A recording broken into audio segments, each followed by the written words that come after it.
Din hija sitwazzjoni xokkanti. Il-fatt li l-qorti ma kellix għażla ma li tagħti l-libertà provizorja lin negozjant Jorgen Fenech minħabba li tawal wisq iż-żmien hija sitwazzjoni skandaluża. Dan sostnuh l-editor in chief tal-Journal Times of Malta Herman Grech u l-editur maniġerjali tal-Gazzetta Malta Today Kurt Sansone għal żewġ interventi tul il-programm NetLife fejn Grech insista li f'pajjiżna un sistema ta' dowmin fil-qrati li hija waħda kronika. Wastaqsa kif jista' jkun li wara 5 snin għadna ma nafux meta se jkun qiegħed isir il-ġuri b'rabta mal-assassinju ta' Daphne Caruana Galizia. Sitwazzjoni fejn inti għandek il-persuna li huwa akkużat b'delitt li għamel sejjes mad-dinja kollha li 5 snin fuq 5 snin wara li ġie arrestat u spiċċa il-ħabs. Il-fatt il-każ għadu laqqas biss nafu li meta ħajkun hemm data ġuri huwa skandaluż. Fl-aħħar mill-aħħar din hija sistema li ma tistax tibqa' għaddejja hekk. Kemm għall-familjari tal-vittmi u kemm anke għal dak li huma akkużati. Forsi dawk l-akkużati m'għandhom xejn x'jaqsmu ma' ċertu delitti.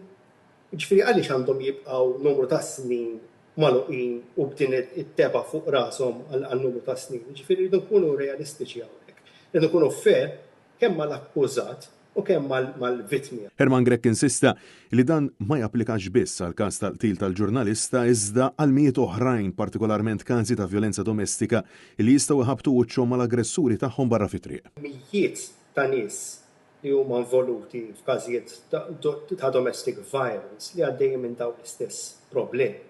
Il-fatt li inti tista' tqum l-għada filgħodu u l-persuna li sawtek ġimgħa ilu qiegħed taħbad miegħu fit-triq ta' ġifieri. Qegħdin f'dan is-sitwazzjoni li għalija hija inkredibbli u mhux aċċettabbli. Ta' fil-waqt li Kurt Sansone insista illi l-imħallef Edwina Grima saħqet illi l-biżgħat li l-qorti kellha biex fix-xhur preċedenti ma ċettax il-libertà provviżorja fil-konfront ta' Fenech għadhom preżenti madankollu għandha dara mal-ħajt minħabba id-dowmin. Din hija ċirkostanza tas-sistema ġudizzjarja tagħna.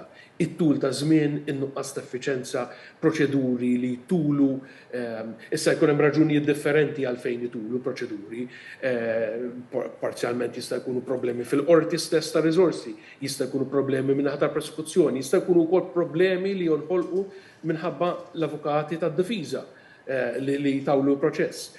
Hemm ħafna.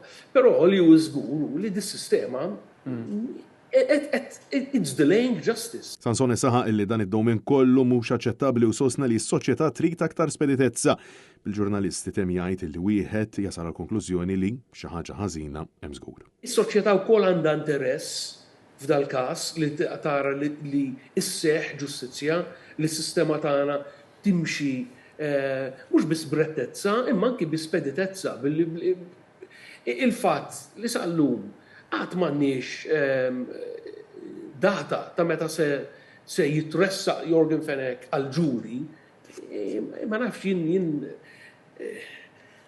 il-moħżer tiegħi jgħid li isma' għaw xi ħaġa ħażina. Francesco Catania, Net News.